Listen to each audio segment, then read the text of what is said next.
ابو ایک فیکٹری میں کام کر کے اپنی محنت کی کمائی سے ہم بچوں کا پیٹ پال رہے تھے۔ تنخواہ معقول تھی لیکن ذاتی مکان نہ تھا۔ کرائے کے مکان میں رہتے تھے۔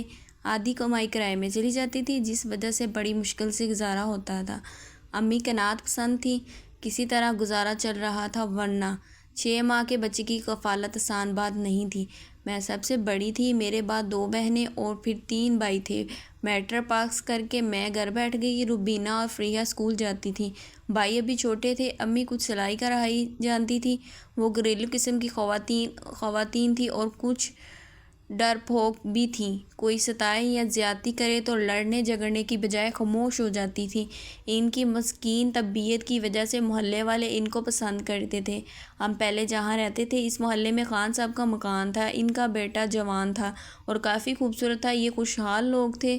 بڑا بیٹا امریکہ میں رہتا تھا۔ وہ خان صاحب کو خرچے کے لیے وقتاً فوقتاً رقم بھجواتا تھا۔ مکان اچھا تھا۔ انہوں نے گاڑی بھی رکھی ہوئی تھی۔ کچھ عرصے بعد خان صاحب کا انتقال ہو گیا تو گھر کا سربراہ ان کا چھوٹا بیٹا سعود بن گیا۔ بہن کی منگنی ہو چکی تھی، اس کی شادی کر دی گئی۔ لڑکی کا نام فاطمہ تھا۔ فاطمہ کی شادی پر مجھ کو بھی بلایا گیا۔ امی مجھے شادی میں ساتھ لے گئیں۔ جب سعود نے دیکھا، مجھے پسند کر لیا۔ کچھ دن بعد اس کی اماں اس کے پاس میرا رشتہ لینے آ گئیں۔ میری والدہ نے سوچا کہ کھاتا پیتا گھرانہ ہے اور لڑکا خوش شکل اور تعلیم یافتہ ہے، چنانچہ فوراً ہاں کر دی۔ اگرچہ سعود برسرِ روزگار نہیں تھا اور روپے پیسے کی کمی تھی۔ اس کی ماں نے کہا یہ ابھی پڑھ رہا ہے، تعلیم مکمل کر لے گا تو اپنے بھائی کے پاس امریکہ چلے جائے گا۔ خیر میرے سیدھے سادے والدہ نے اس معاملے پر گہرائی سے غور نہ کیا اور میری شادی سعود سے کر دی۔ میری شادی کے بعد میری ساس بدل گئی۔ میرے والد کو ان لوگوں کے بارے میں زیادہ معلوم نہ تھا۔ خیر 6 ماہ آرام سے گزر گئے۔ پھر سعود نے کہا کہ اس کا مکان کا سودا ہو گیا ہے کیونکہ مزید پڑھنے کے لیے رقم درکار ہوگی۔ اب ہم کچھ عرصے کرائے کے گھروں میں ہی رہیں گے۔ جلد ہی انہوں نے ایک کرائے کا مکان ڈھونڈ لیا اور مجھے وہاں لے آئے۔ اپنے گھر کا سامان فروخت کر دیا، بس ضرورت کا سامان رہنے دیا۔ کچھ دنوں بعد میری طبیعت خراب ہو گئی کیونکہ میں امید سے تھی۔ صحن دھوتے ہوئے پاؤں پھسل گیا تو طبیعت بگڑ گئی۔ امید جاتی رہی اور مجھ کو اسپتال جانا پڑا۔ ڈاکٹر نے ایڈمٹ کر لیا۔ مجھے وہاں چھوڑ کر سعود امی کے پاس آیا اور کہا آپ کی بیٹی اسپتال میں ہے، آپ کی ضرورت ہے، میرے ساتھ چلیے۔ امی جان فوراً سعود کے ہمراہ اسپتال آ گئی۔ میں وہاں داخل تھی اور میرا چھوٹا سا آپریشن ہوا۔ سعود نے دوائیاں وغیرہ لا دیں اور امی کو ہدایت کی کہ حسنہ کا خیال رکھنا، میں بینک سے رقم نکلوانے جا رہا ہوں، چند گھنٹوں بعد لوٹ آؤں گا۔ صبح سے دوپہر پھر شام ہو گئی لیکن وہ نہیں آئے۔ رات بھر امی میرے ساتھ رہیں۔ ابو کو فون کیا تو وہ بھی آ گئے۔ 3 دن تک سعود کا انتظار کیا، وہ نہ لوٹے۔ امی ابو بے حد پریشان تھے کہ ماجرا ہوا کہ داماد نہیں پلٹا، خدا خیر کرے۔ اسپتال والوں نے چھٹی کر دی۔ والدہ صاحب نے کسی دوست سے قرض لے کر بل بھرا اور مجھے اپنے گھر لے آئے۔ انتظار ہوتا رہا مگر یہ نہ ختم ہونے والا انتظار تھا۔ سعود کو نہ آنا تھا، نہ آئے۔ ابو نے وہاں جا کر پتہ کیا تو پڑوسی نے بتایا کہ وہ کرائے کا مکان چھوڑ گئے ہیں اور سامان بھی لے گئے ہیں۔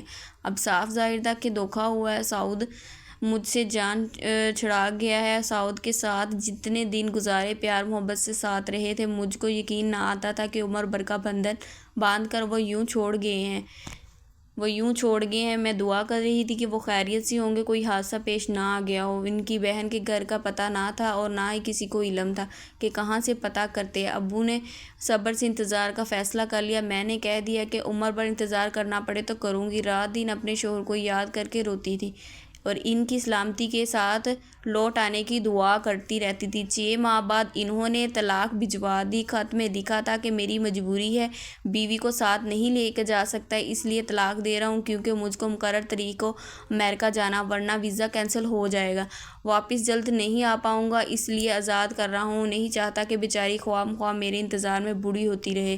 یوں مجھ بد نصیب کی پہلی شادی کا قصہ ختم ہوا۔ میری طلاق سے چھوٹی بہنوں پر اثر پڑ سکتا تھا، اس لیے والد نے محلے کو کسی کو نہ بتایا اور مکان چھوڑ دیا۔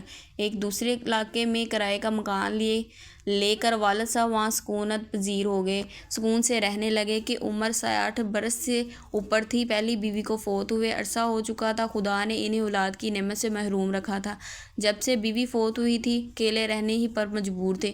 عمر رسیدہ ہونے کے باعث دوبارہ رشتہ نہ ملا تو صبر کر لیا، کوئی بہن نہ کوئی بھائی تھا جو رشتے کے لیے تگ و دو کرتا۔ اجمل صاحب کا 2 منزلہ ذاتی مکان کافی عمدہ بنا ہوا تھا، نچلی منزل میں وہ خود قیام پذیر تھے اور اوپر حصہ ہم کو کرائے پر دیا تھا۔ اجمل صاحب اکثر ہوٹل سے کھانا کھاتے تھے جس کی وجہ سے ان کا پیٹ خراب رہتا تھا اور صحت پر بھی اثر پڑتا تھا۔ امی جان نے ان کی تنہائی پر رحم کرتے ہوئے انہیں کھانے دینے کی پیش کر دی۔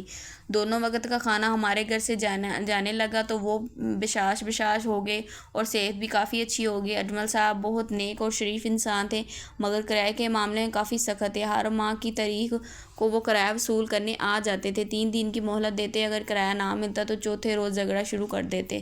ابو کو ایک بڑی مل میں ملازمت مل گئی، تنخواہ زیادہ تھی لہٰذا وہ پرانی فیکٹری چھوڑ کر نئی مل میں سپروائزر ہو گئے۔ ہم خوش تھے کہ پہلے سے اچھی تنخواہ مل رہی ہے، لیکن شومیئی قسمت کے 6 ماہ بعد ہی مل میں ہڑتال ہو گئی اور ہم کافی پریشان تھے کیونکہ مل مالکوں نے چھانٹی کر دی اور کچھ ملازمین کو برطرف کر دیا جس میں ابو بھی شامل تھے۔ والد صاحب صدمے سے بیمار پڑ گئے، کوئی جمع پونجی نہ تھی اور تازہ ملازمت پر ہی گزارا تھا۔ کنبہ بھی بڑا تھا، اس فکر نے صاحب کا کلیجہ چھلنی شروع کر دیا۔ 2 ماہ کے تگ و دو کے باوجود ملازمت نہ ملی اور جب وہ مکان کا کرایہ ادا نہ کر سکے تو اجمل صاحب نے گھر خالی کرنے کو نوٹس دے دیا۔ ہمارا یہ حال تھا کہ گھر میں راشن کے لیے بھی پیسے نہ تھے، مکان خالی کر کے کہاں جاتے۔ ابو شریف آدمی تھے، کسی سے رقم ادھار مانگتے ہوئے بھی شرم آتی تھی، پھر روز کا خرچہ اتنا ادھار کون دیتا۔ انہوں نے اپنی بدحالی کا کسی سے تذکرہ نہ کیا۔ امی کبھی خرفے اور کبھی مولی کے پتے پکا کر سالن بنا لیتی تاکہ وہ وقت کٹ جائے۔ جب اجمل نے دیکھا کہ ان کے گھروں میں کھانا بھی نہیں پکتا تو محلے والوں کے سمجھانے پر وہ خاموش ہو گئے۔ وہ امی کو اپنے کھانے کے لیے سبزی لا کر دیا کرتے تھے، وہ خود کھا لیتے اور جو بچ جاتا وہ ہم کھاتے۔ اجمل صاحب کو ہمارے حالات کا علم ہو چکا تھا۔ انہوں نے 2 ماہ کی مہلت دے دی کہ جب تک روزگار لگ جائے گا تب کرایہ لے لیں گے۔ ابو کو کہیں نہ کہیں کام ملا اور ہماری پریشانی البتہ بڑھ گئی۔ ایک دن ایسی پریشانی کے عالم میں وہ سڑک پار کر رہے تھے کہ تیز رفتار بس کے نیچے آ گئے۔ مسجد میں اعلان ہوا، تب ہم کو علم ہوا کہ ابو اسپتال میں تھے اور وفات پا گئے۔ محلے کی خواتین ہمارے گھر پر تعزیت کے لیے جمع ہو گئیں۔ عورتیں کہہ رہی تھیں کہ بشیر صاحب کے کنبے کا اب کیا ہوگا، ان کی 3 لڑکے چھوٹے ہیں اور بیٹیاں اسکول جاتی ہیں، کمانے والا کوئی نہیں ہے، اوپر سے مکان بھی کرائے کا ہے۔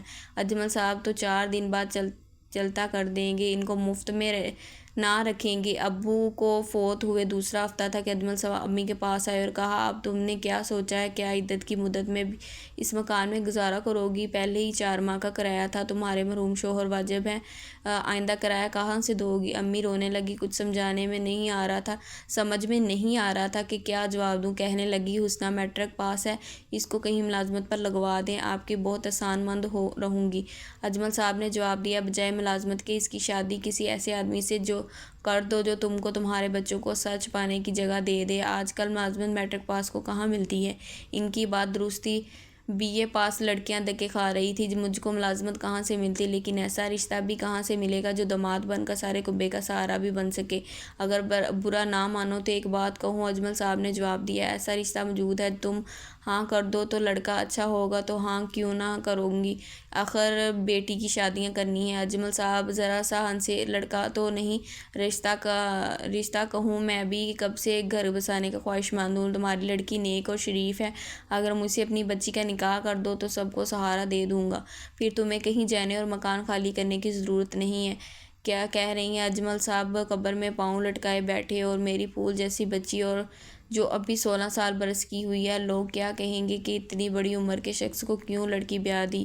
لوگوں کی فکر نہ کرو، کسی کو کچھ کہنے کی ضرورت نہیں ہے، اگر لوگ اتنے ہی اچھے ہوتے تو تم کو کسی بے سہارے نہ دے دیتے۔ پھر اجمل صاحب نے یہ کہہ کر چلے گئے، میری پیشکش پر غور کرنا دربدر ہونے سے بہتر ہے۔ میں ان کی ساری باتیں سن رہی تھی۔ امی کو روتے پا کر گلے لگا لیا جب کرایا، اور پھر میں نے کہا، اماں اس میں رونے کی کیا بات ہے؟ اجمل صاحب نے صحیح کہا ہے کہ آج کل کا معاشرے میں کون سا کوئی ساتھ دیتا ہے، اور کسی کو فرصت ہے کہ کسی کی مجبوریاں سنے اور دکھ بانٹے۔ آپ لوگوں کی پرواہ نہ کریں بلکہ اپنی مجبوری دیکھیں۔ اس گھر سے نکل کر ہم آخر جائیں گے کہاں؟ آپ کا یا ابو کا کوئی رشتہ دار ہم کو 2 دن اپنے گھر رکھنے کا نہیں۔ آپ اجمل صاحب سے میرا نکاح کر دیں، اس میں ہماری بھلائی ہے۔ حسنہ یہ تم کیا کہہ رہی ہو؟ امی نے آنکھیں نکال کر میری جانب دیکھا، کہیں تمہارا دماغ تو خراب نہیں ہو گیا؟ وہ 60 سال کا بوڑھا جس کے منہ میں دانت اور پیٹ میں آنت نہیں، کیا وہ شادی کے لائق ہے؟ وہ اولاد پیدا کرنے کے بھی قابل نہ ہوگا کیا؟ اس مرد کے ساتھ تم کو قبر میں دھکا